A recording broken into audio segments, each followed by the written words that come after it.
ఇక తెలంగాణ శాసనసభ నుంచి ప్రధాన ప్రతిపక్షం బీఆర్ఎస్ వాకౌట్ చేసేసింది. 5వ రోజు కొనసాగుతున్న సభలో బడ్జెట్ పద్దు, రోడ్ల భవనాలపై కీలక చర్చ జరిగింది. ఈ క్రమంలో విపక్ష సభ్యులకు, అధికార మంత్రులకు మాటల యుద్ధం జరిగింది.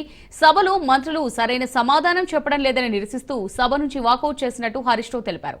సభలో మంత్రులు అవాస్తవాలు, సత్యదూరమైన సమాధానాలు చెప్తున్నారన్నారు. మాజీ మంత్రులు హరీష్ రావు అయితే ప్రశ్న ఒకటి అడిగితే సమాధానం మరొకటి చెప్తున్నారన్నారు. నిరసనగా సభ నుంచి వాకౌట్ చేశామని తెలిపారు.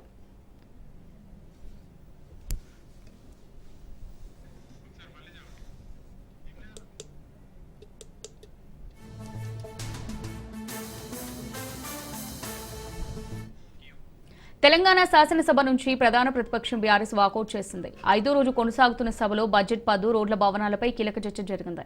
ఈ క్రమంలో విపక్ష సభ్యులకు, అధికార మంత్రులకు మాటల యుద్ధం జరిగింది. సభలో మంత్రులు సరైన సమాధానం చెప్పడం లేదని నిరసిస్తూ సభ నుంచి వాకౌట్ చేసినట్టు హరీష్ రావు తెలిపారు. సభలో మంత్రులు అవాస్తవాలు, సత్యదూరమైన సమాధానాలు చెప్తున్నారన్నారు.